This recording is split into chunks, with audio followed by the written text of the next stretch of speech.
Hindi ko po makakalimutan yung araw na ang aming parokya ay dinalaw ni Father Badong, dala-dala ang Nuestro Padre Jesus Nazareno.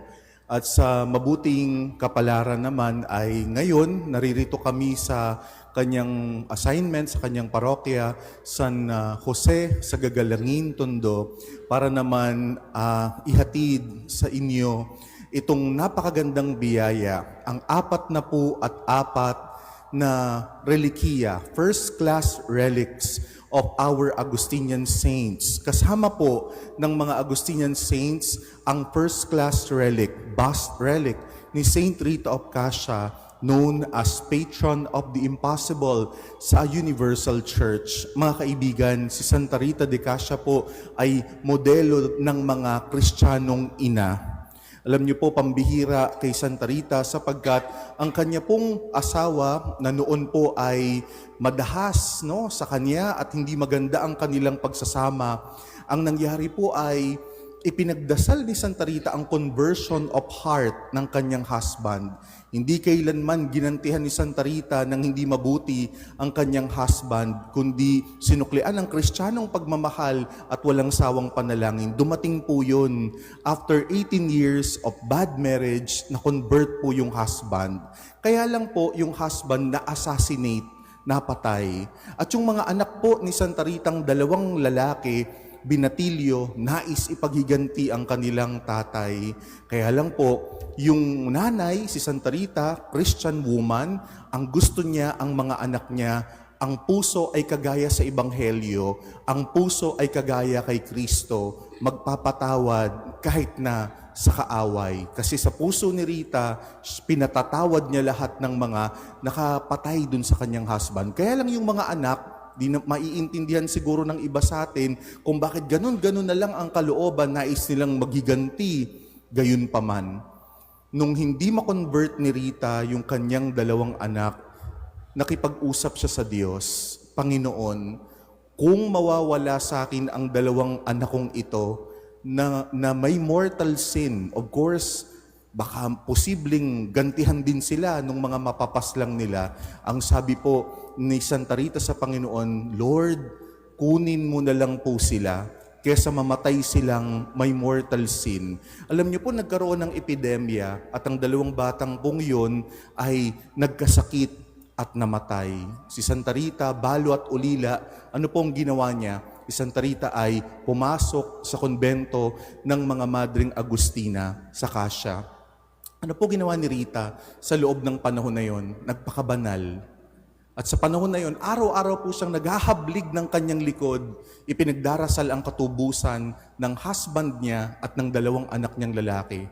Sa dulo ng buhay ni Rita, January, bago siya mamatay, month of May 22, si Santa Rita ay dinalaw ng kanyang pinsan. At ang sabi ng pinsan, Rita, ano ba yung nais mo na makuha sa iyong buhay na hindi naman mapalad? Sabi niya ganito, umuwi ka dun sa aking bahay, sa Roca Porena, sa aking kitchen, makikita mo may rose, may garden, at doon pumitas ka ng rose. Sabi niya, imposible.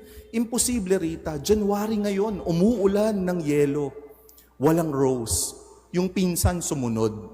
Binuksan ang kitchen, dun sa garden nakita, mayroong rose. Hindi siya nauulanan ng yelo. Pinitas yun, dinala kay Rita. Sabi niya, pwede bang umuwi ka ulit? Pumunta ka sa aking kitchen ulit at doon may tanim ako na fig tree, igos. May 2 bunga, pitasin mo yun para sa akin. Naku Rita, kung may rose, pero baka walang igos. Sumunod naman din ang pinsan at nung makita niya ang puno ng igos, may 2 bunga. Mga kaibigan, dito sa St. Joseph Parish, Gagalangin, Tondo, si Rita pala muli ay nakipag-usap kay Lord. At ang sabi niya, Lord, kapag may rose, sa panahon na hindi tumutubo ang rose, kapag may igos, sa panahon na hindi tumutubo ang igos, ang ibig sabihin, ang husband ko, nasa langit na yung rose. At ang aking 2 anak na lalaki, yung fig tree, yung bunga ng fig tree, ay nasa langit na. Lord, pwede na akong sumama sa iyo. Sabi ko po sa sarili ko nung malaman ko yung kwentong yun, anong klaseng nanay ba to? na gusto niyang isama ang buong pamilya niya sa langit, sino kayang nanay ang maglilista sa kanyang bucket list of reasons na ang ibibigay niya sa kanyang mga anak ay eternal life? Ngayon pong gabi, nandito po si Saint Rita of Cassia, gusto niyang isama ang mga parishioners ng Saint Joseph gagalangin sa langit. Mamaya po, bibigyan tayo ng chance to venerate the first class relic. Ang nasa dibdib po ni Santa Rita ay mula sa bahagi ng kanyang katawan. Miraculously, as we talk tonight, ang katawan ni Santa Rita pa rin ay nananatili pong buo. Pero nagkaroon po tayo ng chance ngayon to venerate part of her body. Sumunod sa ilalim po, may portion po dyan nung coffin o ataol ni Santa Rita. Ang unang ataol niya ay kahoy.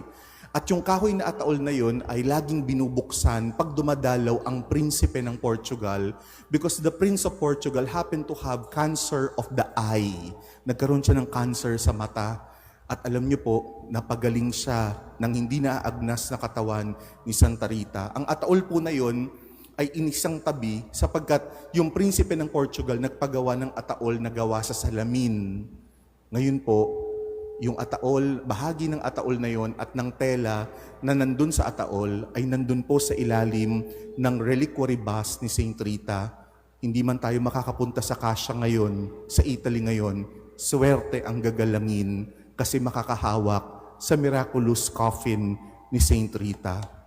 Kasama po ng mga relics ni Saint Rita ay 44 relics, first-class relics of Augustinian saints.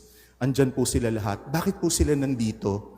Nandito po ang mga santong ito, una, para pabanalin ang ating place of worship. Siyempre yung Eucharist ang nagsasanctify. But these holy men and women are also presence of God, no, sa mga banal.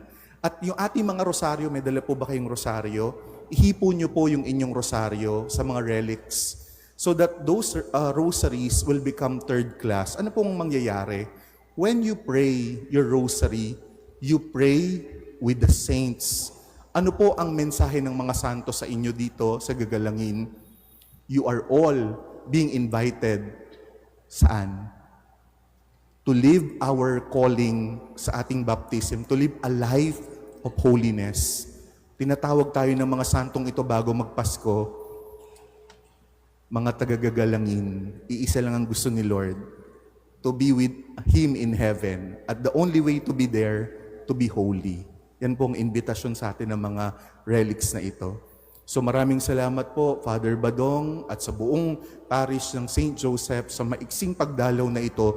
Bukas po ng umaga ay muling may misa para sa mga pamamaalam sa relics at dadali naman po ang mga relics na ito sa Manila Cathedral kung saan magkakaroon ng misa sa umaga, 7:30 a.m. at alas 12 po ng tanghali ang pamamaalam. At ito po ay babiyahin na sa ibang bahagi naman ng Luzon. So, nagpapasalamat po kami muli sa inyo at bumabati ng magandang gabi at mamaya po sabay-sabay po tayong magbe-venerate sa mga first-class relics of Augustinian saints and blessed and also Saint Rita of Cassia. Marami pong salamat. Magandang gabi.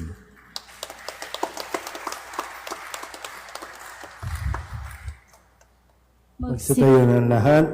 Sumainyo ang Panginoon. At sumaiyo rin.